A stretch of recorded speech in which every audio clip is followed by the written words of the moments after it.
recorded. We'll get one of that. We'll see it. It's for the men. I'm gonna get my phone too so I can take a pic for the men's. Love them. Okay, I gotta switch my brain gears. I never stay up so late. That's not true. Yeah, we're just about to start. Kitties. Good.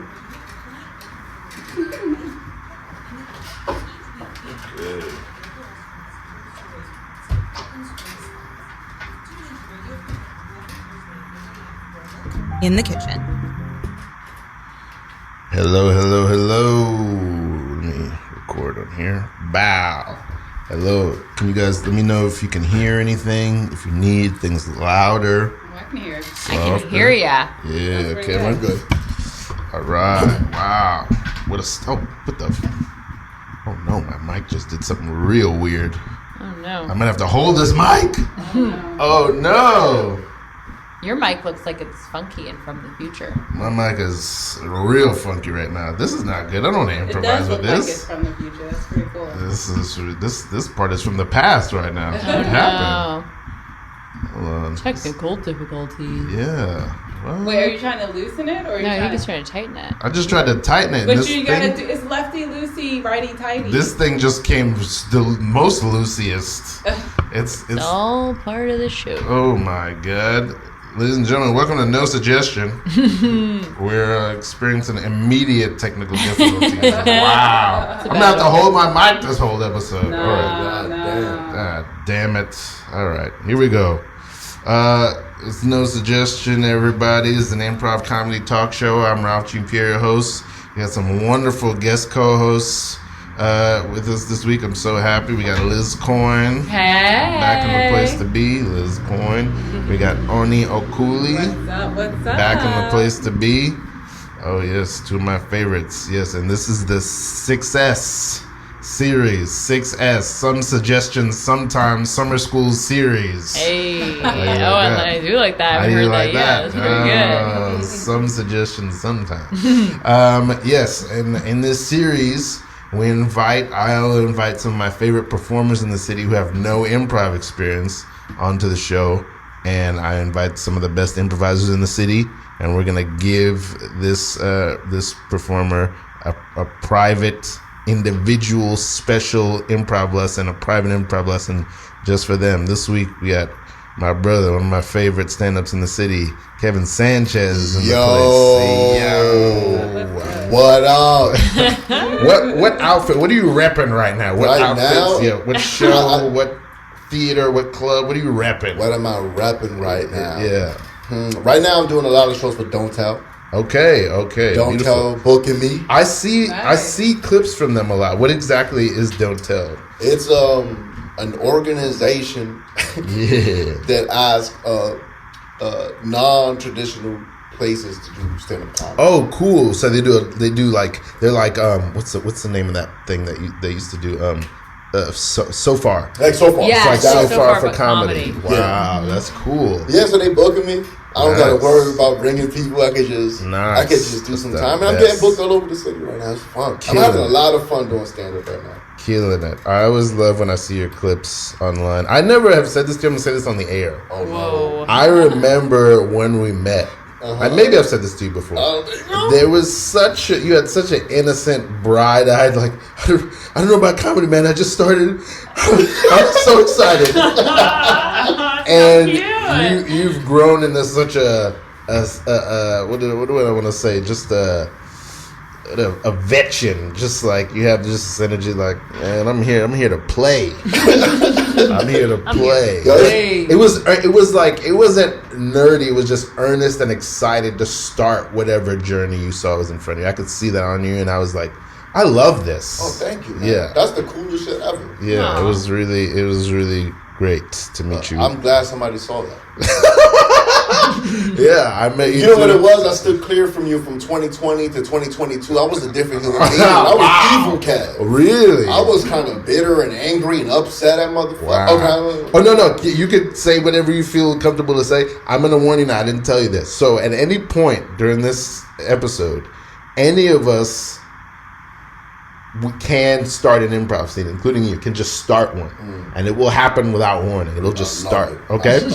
And also, when the scene feels like it's done, anybody can call scene. And the scene. I like that. Okay?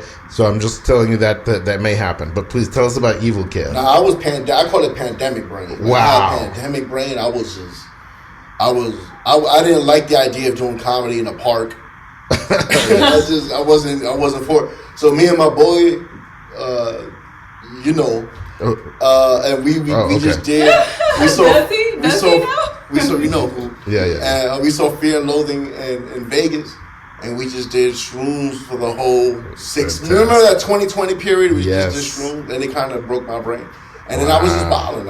People would be like, yo, Kev, remember when you said this to this person? I said, dang, that's fucked up, bro. Wow. I told somebody, like, yo, man, you speaking with all commas and no periods. Wow. You speaking in run-ons? I was wilding out there. You became a poet all of a sudden. Wow, beautiful. This is a great topic. What are the stray memories of surviving the pandemic anybody has? Just like, it's like, you're like, whoa, I can't believe I was living this or doing this, or just at the time it may have seemed normal and necessary. Now you're like, whoa, that's wild. Oh my God. I feel like I blocked it all out. I'm like trying to that's so rape myself back in there. Like, I want to say something awful. It's actually, you know what? It's not awful. Now I've earned the right to say it, because the pandemic really was 2 of the best years of my life. I had a stellar pandemic. Immediately after the pandemic, I went through a breakup and had the worst 3 years of my life. Immediately after. Were you living with your yes, okay. yeah, and it was, and we lived together, and then for almost a year we lived in a van in the pandemic. We lived in a van and traveled. It was fantastic. I wanted to do that. It was a real great adventure. It was great. But because the following years were so hard, I feel fine saying the pandemic was not. Wait, I have a really important question. Yes. So you lived in a van and you traveled. Yes. Who got your checks? That's a very good question. That's a very good question. I think they were all being direct deposited. Yeah. Oh, really? Yeah. Oh, dang. See, that was so far for me. I can't even remember. I didn't even know that. That direct deposit was happening during the pandemic? No, that makes sense. Direct deposit. I was just thinking, like, how? Wait, you were collecting the check from the government? Oh, you got my PPP. This was post. I think this was post PPP, or maybe we'd given it up because we didn't have an apartment. I don't know what we did, actually. We all got the things. Yeah, that's true. It was direct deposit, though, wasn't it? I don't remember. I think I remember getting a paper PPP. You guys got a PPP loan? I had at least one PPP. No, PPP was for small businesses. I don't think individuals. I got a PVC. I got something. You just got a regular. Oh, you got a pandemic. No, you got. I know what you're talking about. Okay, I got some money. The stimulus. No, it wasn't just a stimulus. Yeah, it was called PUA. And then it was pandemic something. I don't remember. It was something for the pandemic. So you got unemployment, and then you got an additional $600 to $700 a week. Okay, so if you sign up with the government, tell them that your leg got gangrene. You're going to get some money. You got to get some money. You're going to get some money, okay? Sign up, tell the government, say to the government, write it down in say, I got gout. You got gout. You got to show them some pictures, though. You got to take some pictures of gout, get some cottage cheese. It got to be a physical picture. It got to be a Polaroid picture. Don't take a digital picture. It's got to look like steam is coming out of it. Yeah. You got to lay your leg out, heat your leg up, put a hot compress on your leg, or maybe put it on a radiator, put some steam, or rub Vicks. Take it with a Samsung phone. You got it can't be too clear. It has to have a grainy image. Put your leg outside of a window between the screen. So put the window screen. Matter of fact, take your foot out. Okay. Take your foot out. Okay, here's my foot. Too cute. No. Too cute. Let me see the other. Oh, yeah. This one is frostbite. I got frostbite because I spent a winter in Connecticut. I got it's fucked up in Connecticut. What happens in Connecticut? I can't even tell you, brother. I played one-on-one basketball with a raccoon. Watch out in Connecticut. Listen, there's checks. You can get a check, okay? I'm just telling. Me and Laura, we just came here to let everybody know how to get a check. You got a check. You got your phone. I got a sweet tourniquet in case you want to cut it off. They'll give you a check for sure. If you lose one pinky toe, That's a big. That's a It's a big big check. Okay, it's a big check. Now, I didn't mean to break up this. I don't know what's going on in this pool hall. I just want to let you know that people are getting checks out here. Yeah, so check it out. Y'all gotta put me on. That's why we're here. here. That's why we're here to put Do you you see on. our matching T-shirts? We're here to put you on. We're here to we put you both on. put on green T-shirts for information. Green stands for information. And it says gang on it, so we're gang green. Gang green. Yo. Okay, we thought this out. We've thought this out. Okay, so as soon as you leave this pool hall, just go home, talk, and do what we did. If you want to take a picture of my foot, you could do it. If I knew that I could just show up at this pool hall, I would not have made a LinkedIn. And you guys are showing me the way to the check. Delete it. I'm deleting. Delete that LinkedIn. Join the gang green. Yo, I'm joining the gang green today. Get off of LinkedIn. Yeah. That was very fun. Nice. He's a natural. A yes natural. man. Natural. Beautiful. Fell right on into that. Oh my word! I don't know what that was. I don't know what it was, but I can only improv if I do a little Cat Williams voice. yeah. If I do a little Cat Williams, I can improv. That's the main. If you read the UCB book, that's the main. That's the main tip. Just do a Cat Williams voice. I gotta sound like my uncles from Harlem. That's the only way I can do it. That's a crutch I would lean on. If I just need a little bit of rhythm and juice, I'm just gonna go to my Cat Williams voice immediately. Okay, real quick. So we just jumped right into that. Do you have any feelings, any thoughts about that besides Cat Williams? Just go with the flow. Okay. That's it. That's what I think improv is. What does that mean to you? And you know what? As I'm talking to you now, I'm remembering that you came from a podcast where you guys did so much improvised stuff. Yeah. This is really... That shit was crazy. That shit was crazy. I couldn't keep up with those J guys. Caps, and I couldn't. They're so fast, so funny. Okay. I was the laugh track of that podcast. I don't think so. I never remember that. I always think so. Let's talk. I want to talk about that. I want to give a shout out to your old podcast. I love them. They're the best. Yeah. They name the podcast so people can check out the old episodes. Oh man, it's called Let people go back. Let people go back. It's called Low End Gigolos. I love that shit. And we was just comics who started. Well, not J Caps. J Caps been in improv for a long time, and also Josh Pallett was the other co-host of that. And he did improv for like 5 years, and he's a really good actor. And he always wanted to be a stand-up comedian. And then I don't know how we started a pod, but we did. Yeah. And then we did it every week for 2.5 years. It was great, Wow. man. And then we started getting listeners. It was crazy. It was a fun time. It was a fun time. It's so funny because you were describing another show that you worked on to me that was like it had a great like rise, and a thing you said to me which I thought was so profound. You're like, well, it just ran its course. Like you didn't have anything negative to say about the people you were working with or anything. It ran its course. Yeah, it took some time to get there, but yeah, Like at first, for me, it starts off negative, and then you're like, well, I gained a lot from that. You know, because you're upset. It's like a breakup. Yes. You know, when you break up with somebody, and at first you're like, yo, fuck that bitch. Yeah. Fuck that. I know. Fuck that. I know that phase. Yes, that's a phase that you go through. But then you look And then back you be like, and you know what? That was my baby girl.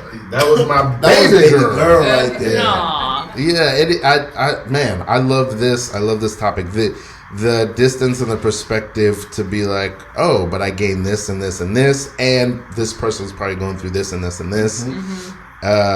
Yeah, that's so interesting. I want to ask you guys, what is like a thing you were in or involved in at some point in your life that maybe when you were in it, you're like, oh, this is my thing. This is what I'm going to do. That now doesn't exist. Could be a relationship. Could be a team you played for. Could be a job you had. You got anything like that? Yeah, I used that you learned from? Oh man, I used to run a walking tour company, like a tour guides company. Yeah, I was the executive director of a whole company here in New York City, which was crazy because I moved here to do it. And oh wow, yeah, so we like had to hire tour guides, and we did like haunted history tours and like food tours of Chinatown and Little Italy, and we ran all of these tours. And I wasn't performing at all. I was truly just running the company, and it was a different version of me that like can kick ass and run a business and work on Google Ads and revenue strategy. And I'm like very glad I have that part of me, but she does not exist. Wow. And that's my baby girl. That's That's my baby girl. Why did you leave it? Oh my gosh, because it was not it. I hate it. I mean, I was so in it, but it was bad, and the people surrounding it were just bad. I ran it with someone I was dating. It was messy. Yeah, sounds like It was messy, yeah. But I didn't seem messy when you got in. When I got in, I was offered to move to New York. Imagine this. Imagine you live in Chicago.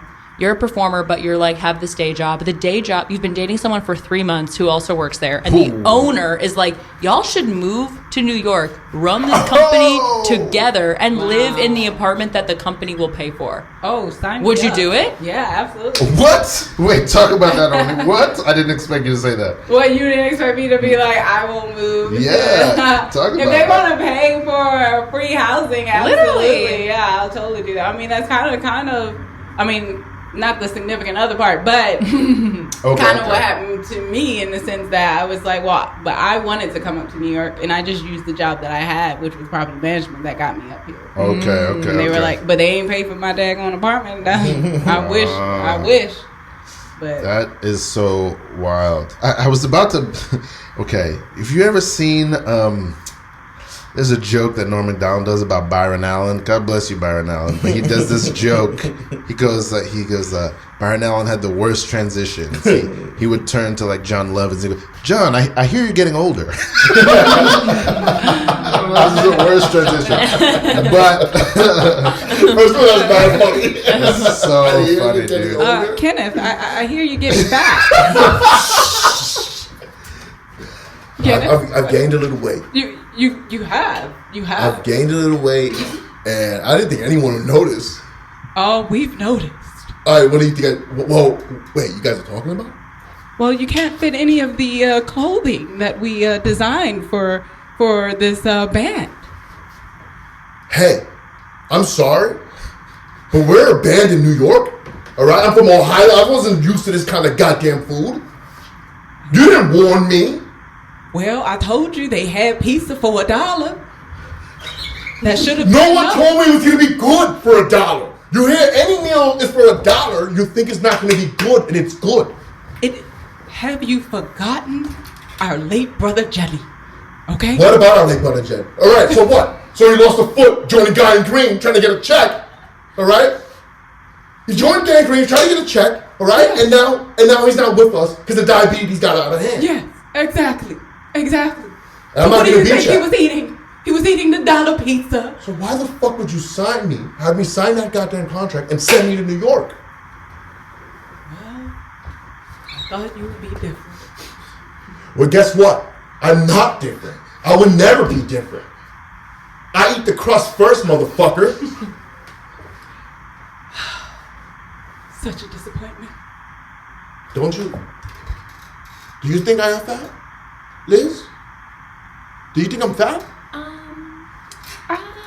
Hey, I think everybody. Too long! I think everybody is beautiful, and you have changed since Ohio.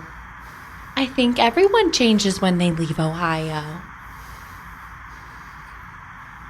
See. That was beautiful. I got beautiful. beautiful. First of all, I want to just say how committed you were in that scene, Kevin. You were really, your eyes were so wide. You were like, I got fat, really? Really? It was beautiful. From a real place. Yeah. First of all, all I did was lose weight. My birthday. Yes.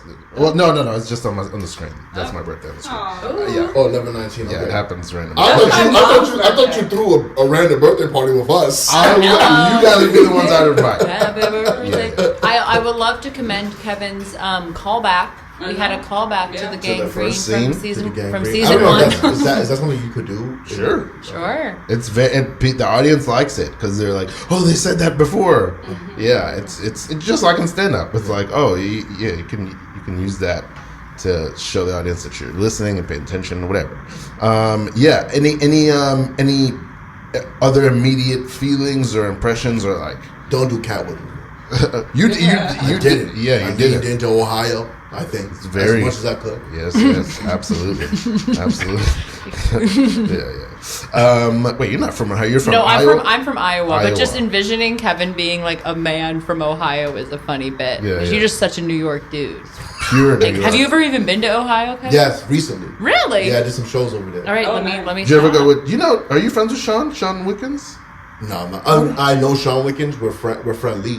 Yeah. Like, I wouldn't call him up. Shout out my brother Sean Wickens. I seen you do Store in the Morning Show. Yeah. I wouldn't be like, yo, can you cash out me 50? Like, can you Zelle me real quick? I almost asked him that the other day. Feel free to call me anytime. Yeah, that's a fun question. Like, who are the people you would? Like, who are the people? Sean Wickens is one of the people. I had to think about this recently. Okay, my life is hard. All right. Any standout notes that we want to throw out about the scene? Anybody? I got one. I think. I got one more thing that I thought. Yeah, please. Is that okay? Yes, absolutely. Don't I wasn't trying to go for the joke.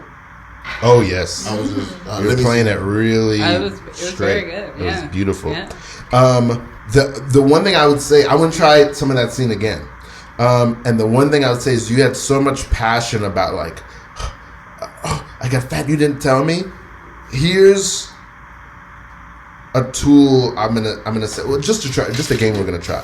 I want you to try to do the same exact thing, the same exact response. I want you to have the same emotional response and cut all anger from it. Okay. So, what do you got left? If you cut all anger from that, what are you probably gonna have left? I don't know. We're gonna find it together. Find out. So, let's start from I don't even know. I like the dollar pizza part. The dollar pizza. Yeah, let's go into the dollar pizza part, and then you could just respond to that. Have the same character, so you could do the same emotional response. Actually, that's what I'm hoping you'll do, but without any anger. Okay. So same level of intensity without any anger. Okay? Yeah. All right. Well, I tried to warn you. I told you there was a dollar pizza.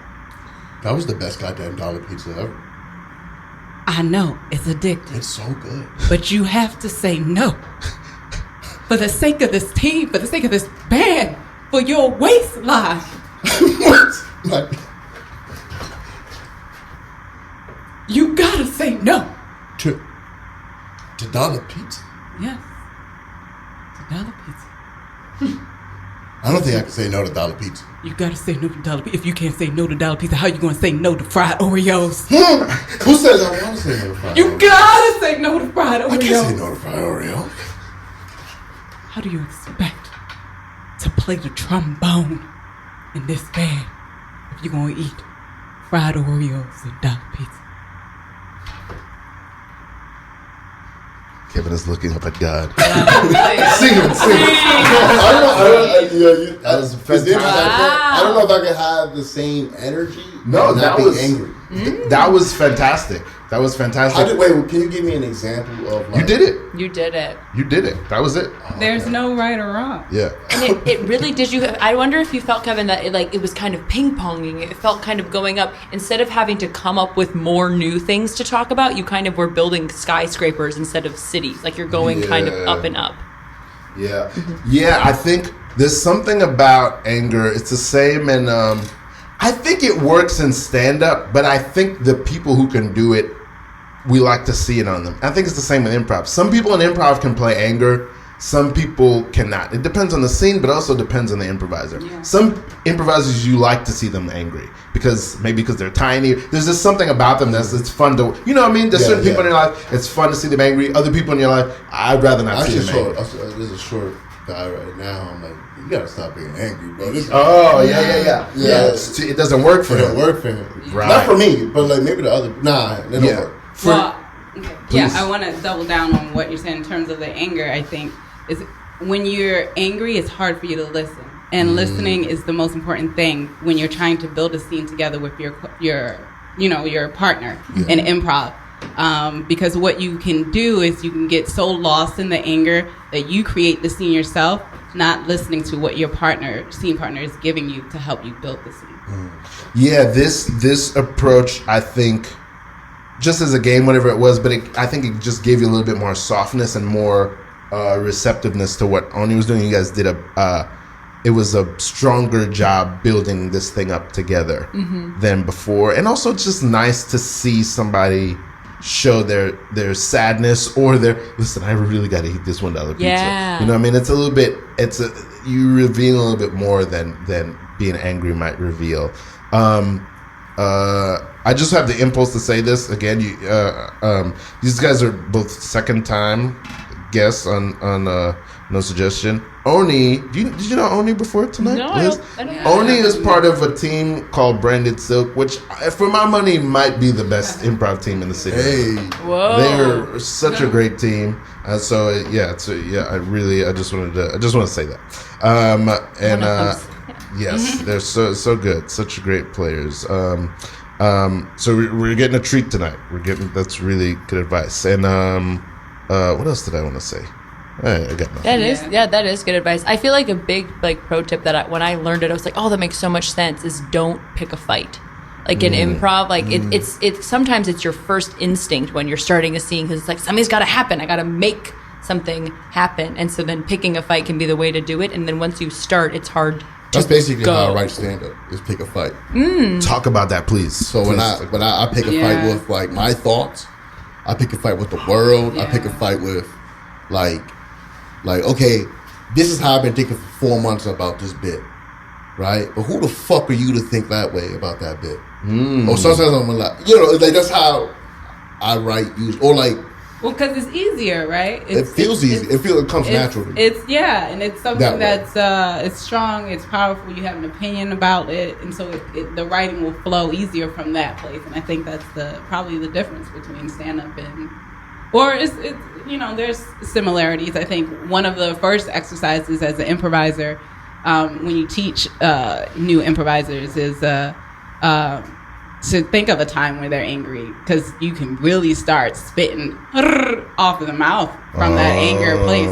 But it's not for you to get comfortable and to be angry in the scene, but just for you to feel how your body feels when you're activated fully, so that when you step in the stage, you can be activated and open and be able to allow those thoughts to flow through you.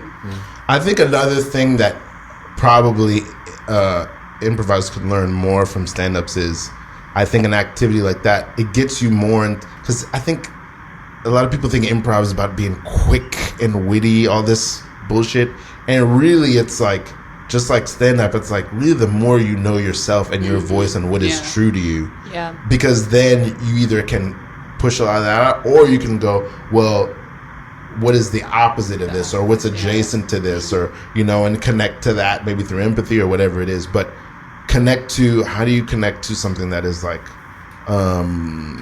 sincere? Because that's the most powerful thing. I mean, I think that's one of the things I love about your stand-up, is you're always so inside. The guy I see in your clips or on stage, that's Kevin. It might be a heightened version or whatever, but that's who that guy is. You might never be saying something that you really think, but I know that's the thing that came out of your head, and I know it's a thing you believe in, at least as a premise. Even if you know what I mean? I don't, because I be saying watch it, but like, but I don't say wow. I don't want to talk about that. Process too much. Yeah. You don't want to talk about your feelings on air? I love talking about my feelings. I talk about that all day. This is what I was gonna say earlier. I lost track of it. Was that I hear you're getting older. Is that you were in the military for a few years? Yes, I was. I feel like she looked at me like, get the fuck out of here. One of the things I love is that, one, you have, I think similar to what we were talking about before, you have like great perspective about that experience. I don't know if you had a good experience or a bad experience, but I feel like you treat that experience with respect, like, and I just feel like everything that happens to you, you really use it. And that's probably true of all stand-ups, but I feel like for you, it's very pointed. Like, you really try to use I've seen you, I just walked down the street, this guy bumped into me, and you had a whole philosophy about a guy that bumped into you. I really respect that a lot. Yeah, I feel like that's, from Kevin and hanging out with you, you're very affected by things, which is a really good way for improvisers, I feel like, to be like, you have this kind of improviser's mindset in that way, and you can't really help but to be yourself. Like, you are never